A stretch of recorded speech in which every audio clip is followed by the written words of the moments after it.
1. 우리나라의 민주정치. 2. 민주주의를 실현하는 기관. 네, 우리 지난 작은 소단원 우리 생활과 민주주의에서는요, 민주주의 의미와 우리나라의 민주화 과정, 그리고 다양한 정치 참여 방법과 민주적인 문제 해결 과정에 대해서 배웠습니다.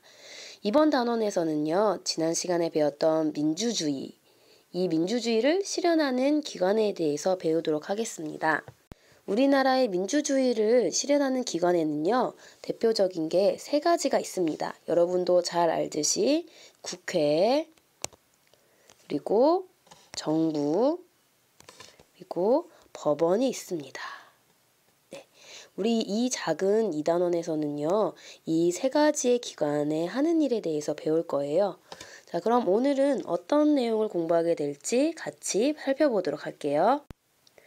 오늘 공부할 문제입니다. 첫 번째, 국가의 일을 각 기관에서 나누어 하는 까닭을 알아볼 겁니다. 그리고 두 번째, 국회가 하는 일과 우리 생활과의 관계를 알아볼 거고요. 또 법원이 하는 일과 우리 생활과의 관계, 공정한 재판을 위한 제도를 알아볼 겁니다. 다시 말해서 민주주의를 실현하는 기관이 왜 세 가지로 나누어지는지를 알아볼 거고요.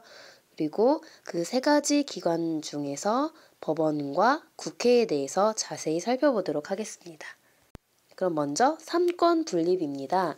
삼권 분립은 우리 1단원 시작할 때 빙고를 통해서 알아봤으니까 어떤 내용인지 조금은 알고 있을 거예요. 그러면 삼권 분립이 어떤 내용인지 만화를 통해서 같이 보도록 하겠습니다. 신문에 온통 대통령 선거 기사들 뿐이네. 당연하지. 중요한 일이잖아. 하긴 대통령만 되면 그 누구도 못 건드리는 사람이 되는 거니까. 민주국가에서 그게 무슨 소리야? 민주주의 국가에서는 국민의 뜻에 따라 국민의 대표가 정치를 하지만 모든 권한이 다 있는 건 아니야. 만약에 정치를 잘못하면 어쩌려고. 하긴 그러네. 그래서 삼권 분립이 있는 거야. 삼권은 입법, 사법, 행정권을 말해. 행정부가 나라 운영을 잘 하는지 국회와 법원이 감시하지. 입법부는 국회야. 국회가 법을 잘 만드는지 정부와 법원이 감시해. 사법부도 마음대로 판결하지 못해. 국회에서 만든 법과 조례에 따라 판결을 내려야 해. 이렇게 삼권 분립으로 서로 견제하면서 힘의 균형을 이루지. 대통령이 무조건 최고가 아니었네. 대통령 꿈은 포기해야겠다. 힘의 균형이 깨지면 독재나 부정부패가 나타날 수 있는 거야. 네, 이제 삼권 분립의 뜻에 대해서 좀 알겠나요?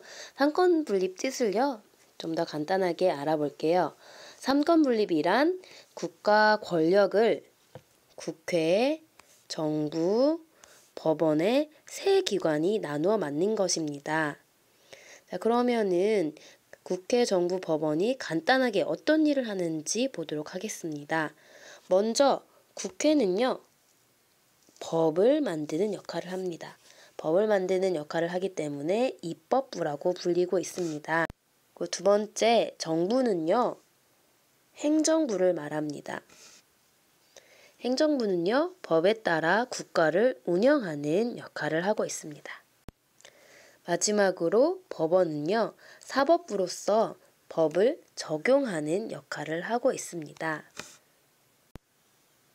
이러한 삼권 분립처럼 국가의 일을 세 기관이 나누어 맡는 까닭은요, 바로 국가 권력이 어느 한 곳으로 집중되는 것을 막기 위해서입니다.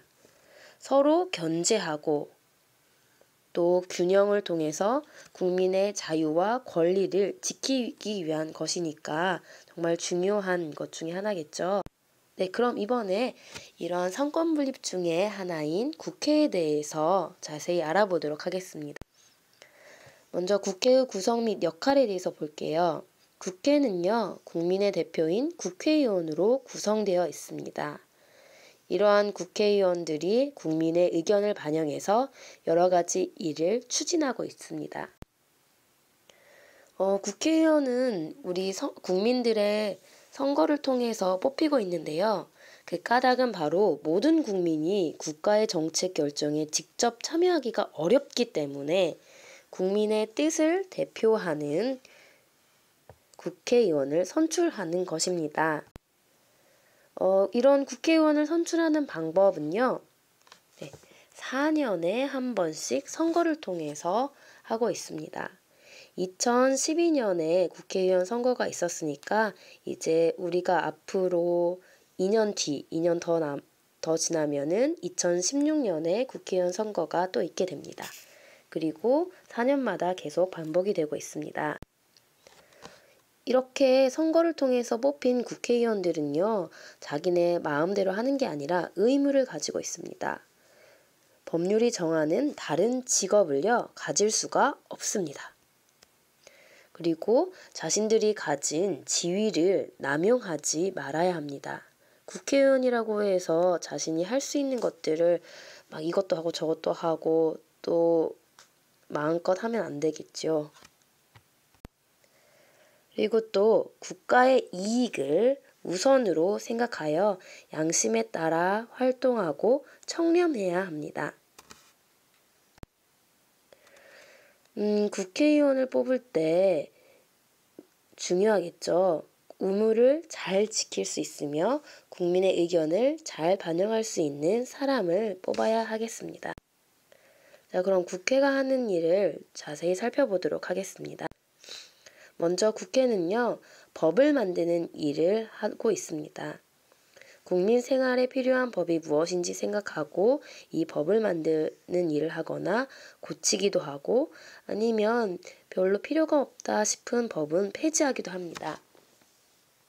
법률 제정 및 개정 그리고 폐지를 할 수 있는 권한을 가지고 있습니다. 국회가 하는 일 두 번째는 일반 국정에 관한 일입니다. 정부가 나라 운영을 국민의 뜻에 따라 잘 하고 있는지 국민을 대표해서 살펴보는 것입니다. 이거에 대한 대표적인 게 국정감사권과 탄핵소추권이 있는데요. 이 단어가 조금 어렵죠? 우리 오랜만에 안궁금 실장님을 모시고 이 단어의 뜻에 대해서 살펴보겠습니다. 실장님, 국정감사권이란 어떤 건가요? 네, 국회가 매년 9월 행정부가 얼마나 일을 잘 하고 있는지, 예산은 잘 쓰고 있는지, 법률은 잘 지키고 있는지 직접 감시하고 살피는 걸 국정감사권이라고 해요. 아, 9월이요? 그러면 지금 9월인데 국정감사를 하고 있는 건가요? 원래 법률적으로는 9월 10일부터 총 20일 동안 하게 되어 있는데 지금은 세월호 전국 때문에 국회가 제대로 운영되지 않고 있어서 국정감사가 이루어지지 않고 있어요. 아, 그렇군요. 그러면 탄핵소추권, 이건 무슨 뜻인가요? 탄핵소추권은 행정부를 견제하는 역할을 하는데요. 대통령이나 국무총리, 기타 정부에서 운영하는 관료들이 법을 어긴다거나 문제가 되는 행동을 했을 때 이들을 해임할 수 있는 그런 권리를 탄핵소추권이라고 해요. 아, 그렇군요. 감사합니다. 국회가 하는 일 세 번째는 나라 살림에 관한 일입니다. 국민들이 낸 세금이 국민 전체를 위해 올바르게 사용될 것인지 살펴보는 것. 이것은 바로 예산심이고요. 이미 집행한 돈은 계획대로 잘 사용되었는지를 심사하는 것. 이것이 바로 결산 심사를 의미하고 있습니다. 그러면 이번에는요, 법원으로 넘어가 볼게요. 법원이 하는 일을 살펴보도록 하겠습니다. 자, 먼저 법원은요, 법에 따라 옳고 그름을 따져 사람들 간에 발생하는 갈등을 해결해 주는 역할을 합니다. 그리고 두 번째, 개인이나 국가로부터 피해를 입은 사람을 구제해 주고 있습니다. 세 번째, 다른 사람이나 사회 전체에 피해를 준 사람에게 벌을 주어서 사회 질서가 유지되도록 하는 역할을 하고 있는 것입니다. 자, 그러면은 법원 하면 떠오르는 재판에 대해서 살펴보도록 할게요. 자, 재판의 종류는요, 크게 민사재판과 형사재판으로 나눌 수 있습니다. 민사재판은요, 개인 간에 발생하는 문제를 해결하기 위한 재판입니다. 그리고 형사재판은 사기, 강도, 살인 등 사회 질서를 어지럽히는 행동을 한 사람에게 벌을 주기 위한 재판입니다. 이러한 법원에서 하는 재판이 공정해야겠죠. 그렇다면 공정한 재판을 하기 위해서는 어떤 노력을 해야 될까요? 먼저 사법권의 독립이 필요합니다. 법원이 외부의 영향이나 간섭을 받지 말아야겠죠. 그리고 두 번째, 공정한 재판을 위한 제도가 절실하게 필요합니다. 판사는 헌법과 법률에 따라 공정한 판결을 내려야 합니다. 다음에 삼심제도라는 거를 도입을 할 수가 있는데요. 삼심제도라 함은 한 사건에 대해 3번까지 재판을 받을 수 있는 것을 의미합니다.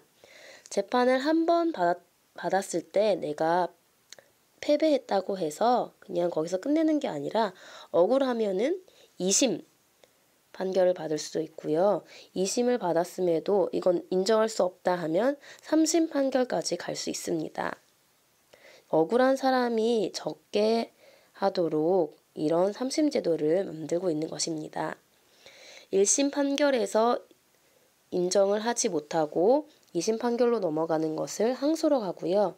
2심 판결에서도 인정을 안 하고 3심 판결까지 넘어가는 것을 상고라고 불립니다. 그리고 또 재판의 과정과 결과를 공개하도록 하고 있습니다. 특정한 경우를 제외하고 모든 재판의 결정과 결과가 지금 공개되고 있습니다. 그래야 그 안에 있는 판사나 여러 변호사, 검사들이 좀 더 공정하게 재판을 진행할 수 있다고 생각했기 때문입니다. 네 번째, 증거에 의한 재판이 이루어지고 있습니다. 주관적인 판단이 아니라 객관적인 증거에 의해서 재판이 이루어져서 공정한 재판을 할 수 있도록 만들고 있습니다. 그러면 이렇게 법원이 공정한 재판을 해야 하는 까닭은 무엇일까요? 네, 바로 국민의 자유와 권리를 보장하기 위한 것입니다. 네, 여기까지 우리 국회와 법원에 대해서 살펴보았습니다. 그러면 우리 3권 중에서 어디가 남았죠? 네, 행정부인 정부가 남아 있습니다. 다음 시간에는요, 정부에 대해서 살펴보도록 하겠습니다. 그럼 우리 수업 시간에 만나요. 안녕.